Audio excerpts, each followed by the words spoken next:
Hey, what's up? Hey. What's happening? Can you hear me?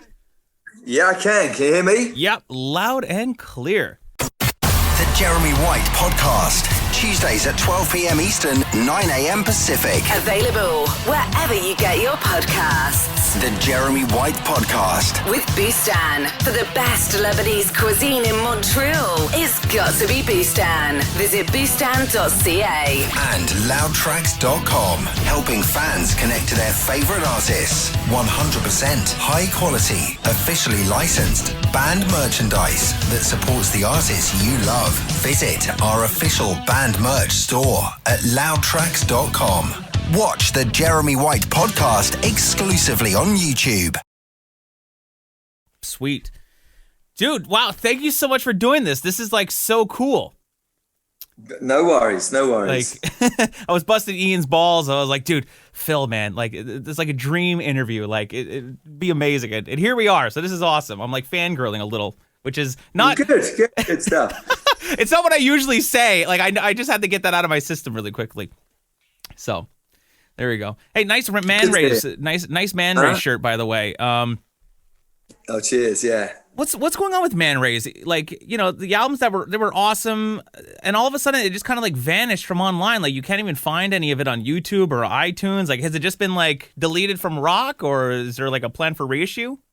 Well, we're going to re-release we was going to do like a best of, so we're still going to do that at some point. So that's why they're hard to get hold of. But we are going to. I was actually just talking to Paul Cook today. He's just doing some other recording. He's in London, and I'm just doing some guitars with this kind of project he's doing. Oh, cool. So yeah. I done some stuff on the Professionals album a couple of years ago, and it's pretty cool. It's so we're definitely still going to be doing stuff whenever that is, you know. So like I said, I'm going to be working with him probably tomorrow on this new track. Yeah. Dude, Paul is just a monster drummer, just total legend, you know. Right. One of my favorite drummers, you know, and just the sound, you know, we'd always reference his sound, even on Def Leppard stuff. It'd be like, you know, it uses the sticks upside down and all of this. So it's really cool. Nice. What's going on with Def Leppard? You guys got this Vault thing coming out, I think on Wednesday or something like that. But you know, it's kind of been like under lock and key.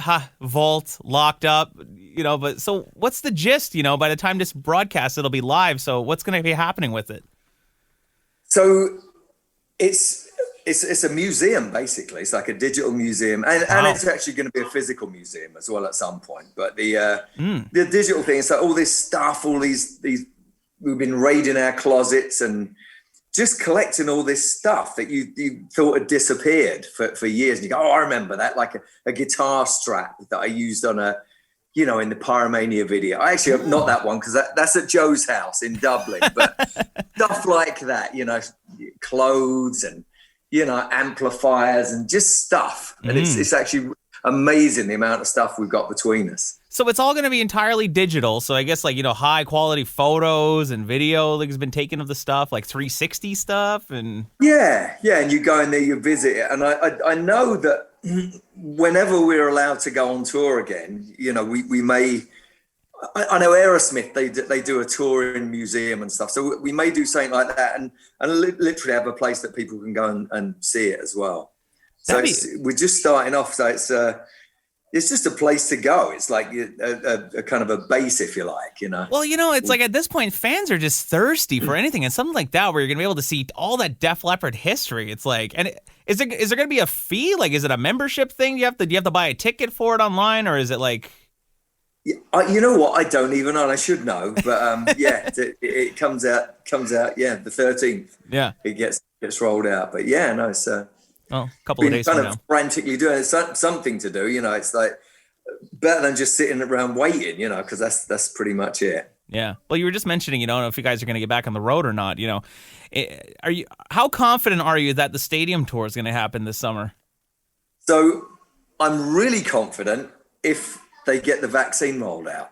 If you know, it's the same where anywhere around the world, you know, you go, hey, you come into so-and-so stuff. Well, I don't know whether we're allowed to travel. I don't know whether we'd be allowed on a plane or even in that country. So it's looking good, you know, it's like, or not, you know, we really don't know. It really comes down to how everyone deals with the, approaching this pandemic and stuff. Yeah, that's it. It's interesting. So I wanted to know about this. So that Motley Crue, they go have their final tour, big show and everything. They're retired. Then the movie comes out, lots of speculation. Oh, we got a new fan base, younger, parents want to bring their kids to come see us after they watch the movie. What was the process about, getting Motley Crue to do this tour? And, what was your reaction when you guys were approached and said, hey, Motley Crue wants to do a tour. Do you guys want to get on this? I think it was more, someone suggested, wouldn't it be great if we got Def Leppard and Motley Crue and then, Joan Jett and Poison, done a whole tour like that? And, I think that's really how it came about. And everyone was like, first off, everyone's like, yeah, whatever, yeah. And then the penny drops. Everyone thought about it and they went, wow, this would be amazing. And that's really pretty much it. So I'm really excited about it still.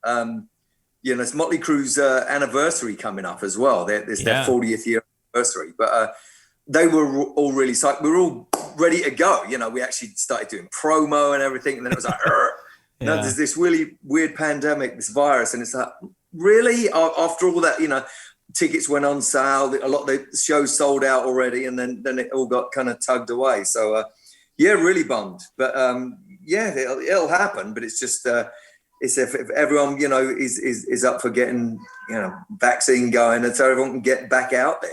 Yeah. So you're on lockdown, right? You guys are in lockdown. Oh man, it's crazy. So just this weekend here in Montreal, which is where I am. So the entire province of Quebec was the first province in the country to issue a curfew. So from 8 p.m. to 5 a.m., you were not allowed out of your house in the entire province, unless you're an essential worker, if you're going to the hospital, if you need to go to a pharmacy, if you're going to take care of, a loved one that happens to be sick.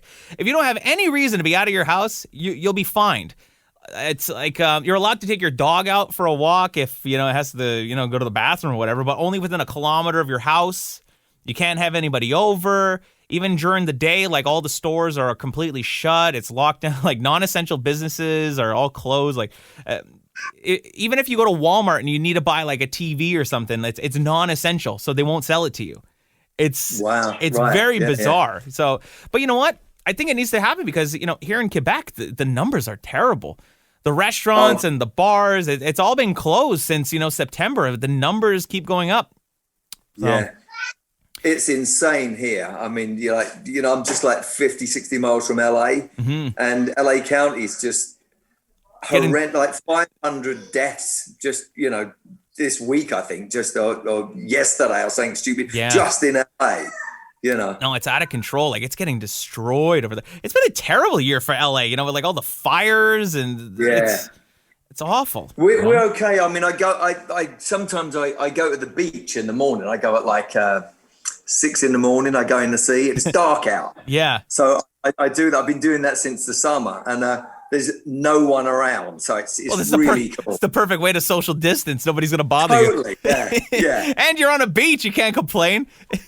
Absolutely. Yeah. So it's getting a bit chilly now, but it's still cool. I went the other day actually, and it was great. Yeah. No, I love that. Well, we got the business out of the way, so I want to talk to you about a couple of things that I've always wanted to ask you and know. First of all, I'm wearing my Phil Collen homage jacket. It's from Christian Benner. It's got the splatter, kind of like the splatter guitar colors on it. Look, splatter. Yeah. And on the back, it's actually got the Def Leppard triangle. So it's got you could kind of. Oh wait, hold on. Let me move the mic. Hold on. Let me see. There you go. You could probably see that. That's really rad. The colors in the triangle. So yeah, it was. I've got to show you something in that case. Hang on a second. Yeah, I had when I was launching the podcast, even the graphics and everything are all Hysteria inspired. So I was like, I need a jacket to, dude. Oh, look at that! It's actually a bass. This is I done this for my wife Helen. She had, she's left-handed, and when I done the guitars, I actually done an extra. Wow. It's upside down. So yes. So that's a one-off, one-of-a-kind kind of deal. Yeah. That's cool. So I was going to show you. So I didn't get one of the PC ones, but I had an old Jackson laying around, and I decided to just kind of splatter paint it in almost like an homage kind of thing. So I did my own sort of almost Almost, that's pretty cool. Almost Phil Collins splattery kind of thing. I dig it. Matches the jacket, you know. It's kind of cool. But then hold on. Here's my other main guitar that I play, and it's an homage to my two favorite guitar players of all time, Edward Van Halen and Phil Collins. So it's got the Eddie Van Halen colors, and it's got the Phil Collins splatter to it. So that is awesome. That's really cool. Yeah, and I called this one. I called it Mutt 2 because the other one's called Mutt 1. It's basically a mutt of like all different parts that I liked, and also an homage to Mutt Lange in a way, I guess. Of course, yeah. So it was. That's what like even the podcast, like all the graphics, that's Hysteria, kind of homage in a way. So this record, okay, first of all, the 180-gram reissue of this record you guys put out sounds ridiculous. It sounds amazing. This one's actually it's limited edition orange vinyl. This one's orange. I didn't even know they did clear orange vinyl. Yeah, cool. Okay, that's cool. So a couple of things I want to know about this album, and I've always been curious about this. Okay. The guitar tone on this record, it's well documented that it was a ROCKMAN on most of the tracks and stuff. Right. But was it really just all ROCKMAN, or was there other things being piped in there? There were a couple of little things. Like there was the Galleon Kruger, these little tiny amps. Mm-hmm. I used one of them on a few little things. There was a Randall amp on something, but I'd say 98% of it was a ROCKMAN. Yeah. So now talking about that ROCKMAN, it's been said that it was like modified and all these things. How? Oh, Bubbles. Bubbles, SpongeBob fan. Hi. Oh, Jackson. Hey, hi, Jackson. He's off. He's playing with some bubbles. Yeah. Nice. So So about the ROCKMAN, what was exactly done to it? Because that's the big question. Right. How different is it from an X100 that Tom Scholz would have sold, at a store? Exactly the same. In fact, the main one was set. We all had one. Hang on a second. I've got it here. It's like you have the original ROCKMAN? Yeah. Oh my God. Yeah. Hang on a second.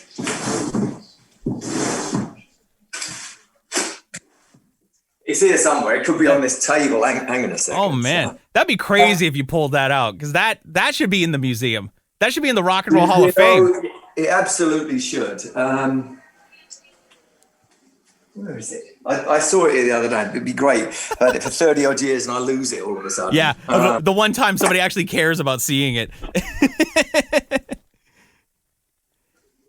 Oh, dude! Wow. So yeah. I mean, you could on these ones you couldn't turn it had to be chorus or reverb or the echo. Yeah. So yeah, most of the time we just kept the chorus on, so we'd knock the reverb off. But yeah, it's that was the main sound for everything. Like all the stuff on Hysteria, all the clean stuff as well. Yeah. It sounds like that. Tom Scholz made me one later on, a rack mounted one that you could take it all to take all the stuff off. Right. I've got that. That's awesome as well. But there was definitely a sound and a thing. And then the album after, we used the different one, the other one that you could actually turn all the stuff off. The cheaper one. Oh, so Adrenalize was a ROCKMAN too. Yeah. Wow. Nice. So talking about those guitars, what was the main guitar Felix? Like that was the main axe that you guys used? Like what kind of pickup were you using in there? Was it like a super distortion or? Yeah, DiMarzio super distortion, and it was the rest of it was kind of standard. But I had a Kayla on it. It's actually got a Floyd on it now. It's got a Floyd, and it's got it broke. Actually, the wood broke. It kind of snapped because I had a Floyd put on, and it kind of gave way. But Mike Jackson, he said, "Oh, I can fix that," and he just put some hard rock maple in there, and it sounds great. I used it recently, actually. Yeah, that's me. I read somewhere that Mutt had like a Charvel kind of laying around in the studio too. Like, was that used to track anything or? It was. I used that on some of the Animal stuff, I think. But that's my introduction to Jackson and Charvel, because I couldn't put this thing down. I'm like, wow, this is awesome. He said, well, let me call the guy, and it was Grover Jackson, and he called Grover and he said, hook him up. And then Grover made me my crackle guitar. That's actually in the Rock and Roll Hall of Fame museum at the moment. Yeah, that's in. Like, and I used that on the record as well, and you see it in the videos. And then the Bela Lugosi one, and that was on a couple of things. But yeah, so it's so interesting listening to that record because I've listened to Hysteria, I think, more than any other record I've ever listened to, and you know I sit there and I listen to it, and then I listen to Mutt's other productions. You know, like you listen to Come On Over or like Up with Shania, and there's so many Def Leppard techniques used in those productions. So when you guys were sitting down to make this record, you know, in the studio, I read that you played everything with basically no drums at all. Click tracks. I mean, it was like, you know, like a Linn Drum was. Yeah. So it was just a Linn Drum, the basic thing. Yeah.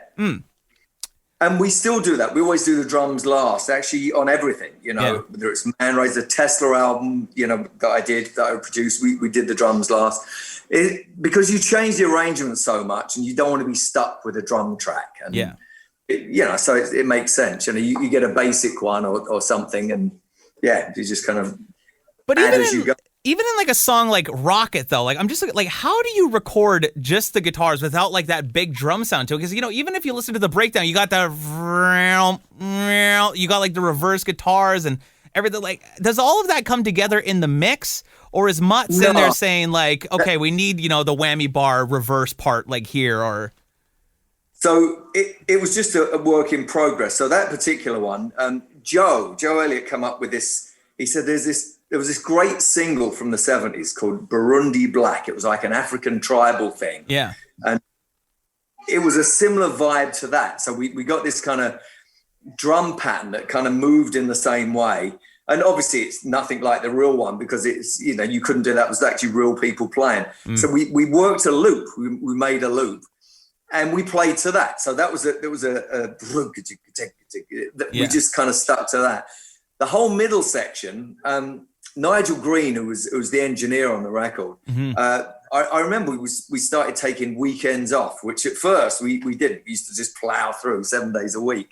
And Nigel, this is really nerdy stuff. This is like... But this is what I want, because this is the stuff that nobody ever talks about. All right, so there's this delay unit called AM... What was it called? An AMS? God. What was it? Was it an AMS? It is an AMS, yeah. So... Look at me being all nerdy. You're even nerdier than I am, which is great. So Mutt goes to Nigel, we need all this kind of weird stuff delayed, and we're going to pull this stuff backwards, and we're going to have this thing going for like a minute in the middle of Rocket. So he said, just mess around with it. So we came back in Monday morning. Nigel had done all this. So all of that stuff was done manually. All the stuff in the middle of Rocket. Right. And then it was easy, and Mutt's going, okay, well then let's do what you just said, the guitars going, the swell guitars.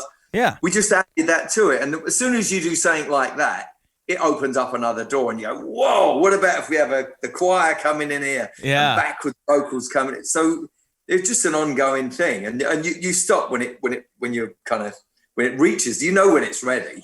You know. Yeah, and there's so many things going on in like that big breakdown. You know, there's even parts in there where it's like after the breakdown, it's got like it almost sounds like TIE fighters in Star Wars or something. Well, that was the idea, and some of that stuff it obviously is done in the mix. You got these stops, and you have guitars, and all is reversed. Yeah, they put all the stuff. You know, they used to have these Fairlight machines that were samplers. Mm-hmm. We started on a Fairlight 1, went to the 2, I think there was a 3, and then it all got turned over to a Synclavier. These are all sampling units. Right.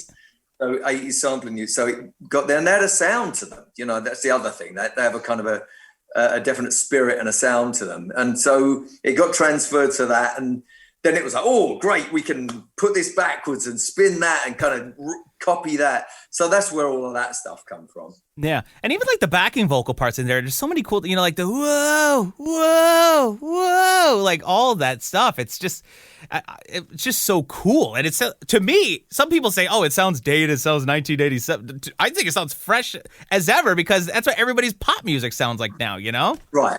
And I agree. And I think, some of that, if you want to listen to that, there's backing vocals from Gods of War backwards in Rocket. Yeah. Like right off the top, it's got the "We're fighting for the Gods of War." Like, yeah. That one. Yeah. Talk about the backing vocals actually really quickly. So actually not really quickly because I want to dissect this because there's so many rumors about how you guys did these backing vocals. Obviously you guys are crowded around a mic. It was like 3 or 4 of you doing the gang vocal. But when it came to actually getting it on the track, because there's some really like high parts on there, like the love bites, like all that stuff. Would you that's guys? Mutt. That's all Mutt. Yeah, he does that really high one. In fact, we could never do that live until Vivian joined the band, and Viv added a whole vocal dimension. He could actually do that, and we would really struggle because we wouldn't be able to hit that. Joe would be able to do it, but if you're doing it as a backing vocal, you wouldn't. So we spent so much, and we still do. We warm up every day. Everyone goes, "Oh, do you warm up? Do you do guitar warm ups?" No, we do vocal warm ups. Yeah, so that's the thing. But yeah, Mutt goes down. He puts his tracks down first. He's the best singer in the band, without a doubt. You listen to the Bryan Adams stuff. You listen to the Shania stuff. The Shania album was just Mutt and Shania doing all of it. So he's got this amazing voice. And it's really diverse. You can pretty much do anything. Well, so you listen to Mutt. Everyone has a different kind of style to it. I had like a timbre, like a rock, the kind of testosterone-y part to it, and everyone does a different role. So when you kind of add it all up together, it actually sounds pretty incredible. But there's lots of tracks. I mean, now we do it now. It's usually I'll do like 30 tracks. Mm-hmm. Vivian, Sav will do 30 tracks. Then we'll do the harmony. Then everyone does it, and it's not just gratuitous. It has to be done in a certain way. You get all the swells right, and the time. And all of that stuff. So well, I interviewed Bryan Adams and I was asking him about recording backing vocals with Mutt, and he was like, I'll tell you a story. So we were recording the song called "Die and Gone to Heaven," and there's in the pre-chorus it goes, there's like a whole whoa, whoa, whoa, and he was like, I was flat on one of them, and he made me redo the entire thing, and he was like, but we'd go and we'd do 24, and we'd go back and listen, and be like, wow, that sounds really good, and then Mutt would be like, oh well, that's just the left side, harmony 1. Right. Yeah. So when you guys were doing those backing vocals, like when Mutt pitched to you the idea, where did the idea of these big backing vocals come from, by the way? Because Queen was doing them, but you guys took it to a completely different level. Yeah, but you can't copy someone. You got to kind of add something to it. So we took Queen as a blueprint and just added to it, really. Made it more kind of more extreme, if you like, a lot more of it and more intention and everything, it's just a different thing. Otherwise it'd just be copying Queen. So yeah. When you guys were doing this backing vocals, was there any time when you guys would take like one harmony, like a low one, and then put it into the Synclavier, the Fairlight, and then like pitch it up to get like the higher notes? Or was it always cut like straight to tape? Like we got to sing this and that's it. You had to sing it. I mean, that's the thing. And the same thing with live. Like we always sing it live, it's like, You have to, otherwise it's cheating. That's it. So a song like Pour Some Sugar on Me, for example, like, you listen to Women or, Armageddon or even, Love and Affection, those big like how many stacks would you do like per harmony? Different on different songs. I mean, on the Pour Some Sugar, the main part, I only done about 4 tracks, but I lost my voice doing it. It was like, pour some sugar. It was like really, it would hurt your throat. So it just depends, and different people add to it. Someone else maybe do 8 tracks or something. Mutt would do a bunch. Then you do a harmony. So every song was different. Yeah, it's nuts, man. Like this record is just so damn good. You listen to like "Don't Shoot Shotgun" or like "Run Riot," and even those vocals, they better run. Like all of those, like that was just one shot, like you guys around the mic and just cutting the vocals down. No, it's a bit of both. You do them separately. Mm-hmm. And then you do a gang later on if you need it, and it's not everyone in the gang as well, because some people can't hit the notes and whatever. Every kind of thing is different, and they kind of favor different people, different voices and attention. What about the guitar arrangements? Because you listen to some of those really cool parts. You know, you listen to the Hysteria, the pre-chorus, the acoustic part, the bow down bow. It's you've talked about this in different interviews where you said it was one string, one note at a time, and it was put together.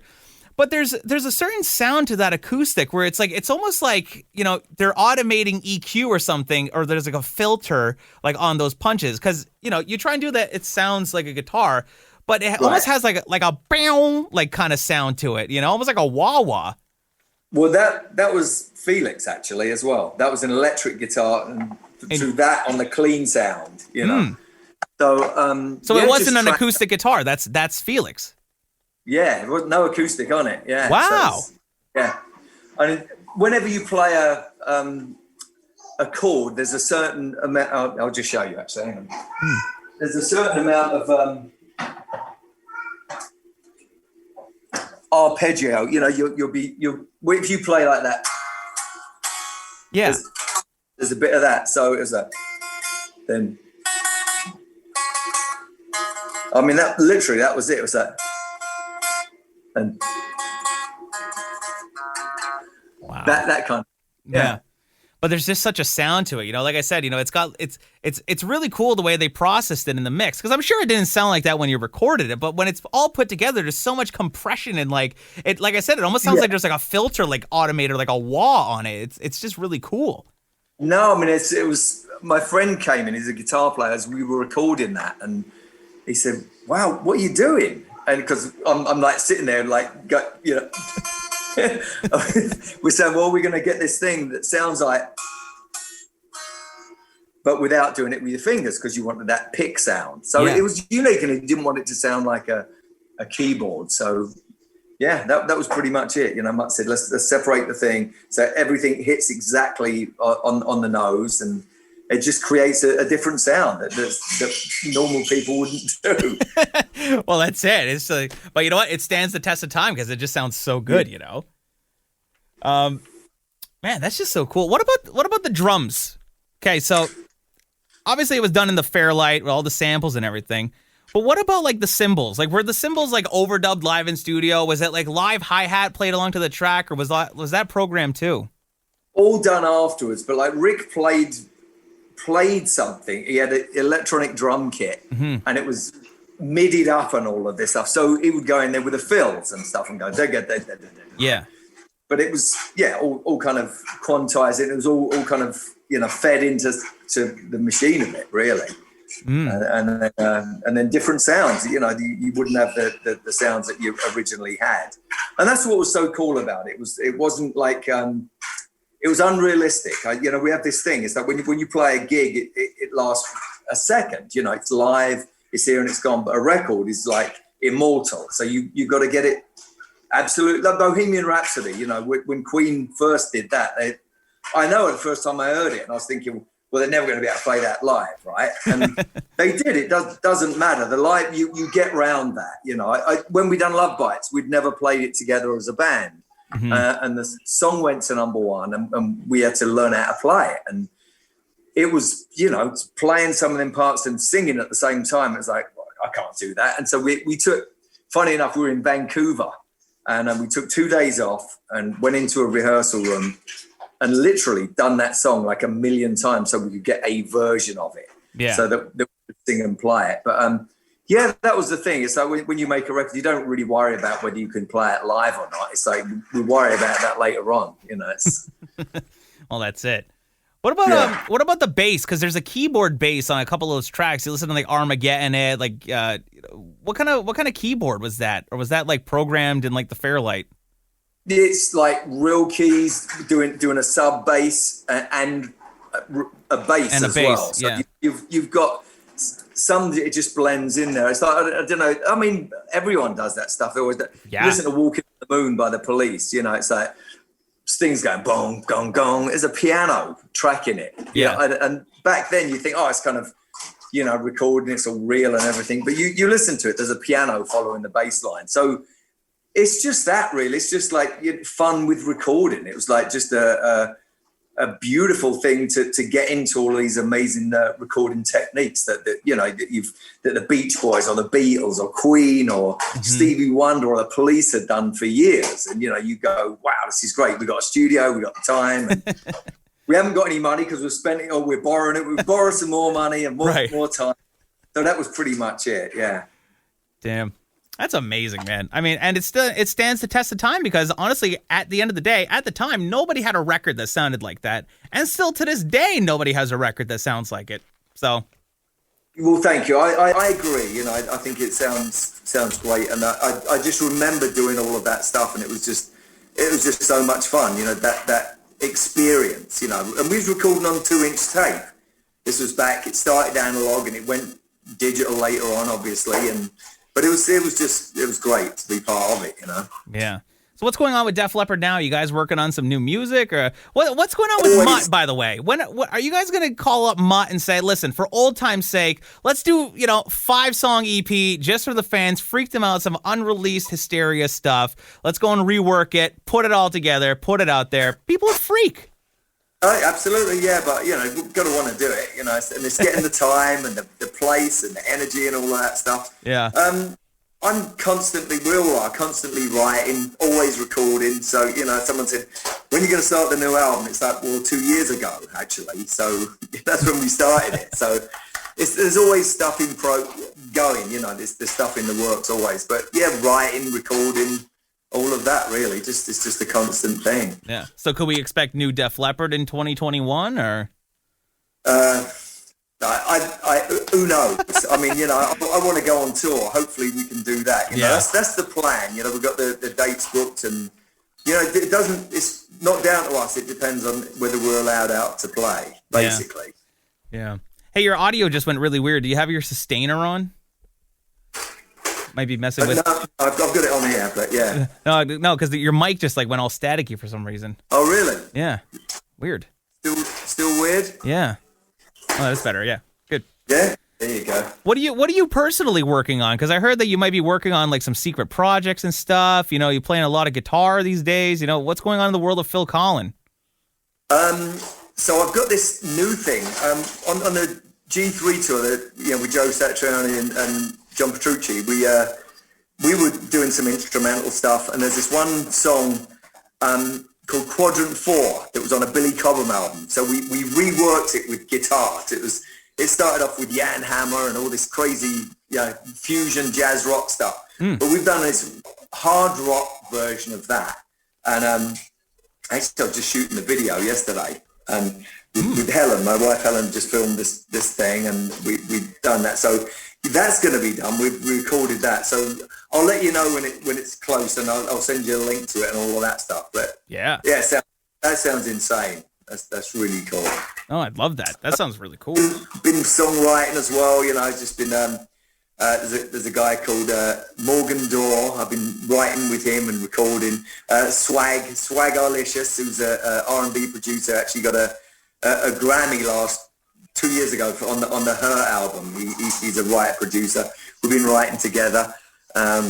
Sam Hollander is a songwriter. I've been writing with him, and just really, really, really super cool people. So yeah, I've been having a blast. Damn. We're gonna have to collaborate on a track, Phil. That'd be epic. That'd be great. Yeah. Well, listen. And a friend of mine, Scott Wilkie, who's a jazz pianist. We've again been doing stuff, this crossover stuff, because it's rock, but it's got a different edge to it. So yeah. And a new Delta Deep thing as well. We've been doing some just recording. It's like I don't really ever stop. Well, that's it. You're a musician at the end of the day. If you're not recording or playing, or it's like, aside from the family, I mean, if you're not on the road, like, what are you doing? It, yeah. No, that's great. Well, listen, this was really cool. Like, this was awesome. Well, thank you. Yeah. Thanks. Don't want to take too much of your time. So that was great. So lots of stuff happening in Def Leppard world. Delta D, Manraze, potential re-release soon. Like, all kinds of stuff. Well, I don't know about soon, but we have to. Everything kind of depends on everything else, So it's we're still hoping that the tour is going to be going ahead. If the world gets its act together, then we'd be good to go. Yeah. But yeah. Oh, that's I'm down great. to my touring weight. I'm like I'm 140, which is great. You know, this is how much I weighed when we did Hysteria, so I'm down to that, working out. And so yes, it's all good. It's like just ready to go. Just keep listening to Eric the Trainer and his whole good looks and good health, his whole mantra, and you're good. I interviewed that guy back in like September when he put out his song, and he's just so positive. Like he's like the most positive dude ever. Right? Yeah. No, that's great. All right. Well, thanks a lot, Phil. And yeah, this is great. Looking forward to the Vault, which is going to be really cool to check out. Yeah, me too. Absolutely. That'd be really cool. All right. And I'll keep you posted. I'll let you know when the Quadrine 4 thing comes out. That'd be cool. Awesome. Sounds good. Well, right. Thanks a lot, man. Pleasure. Stay safe.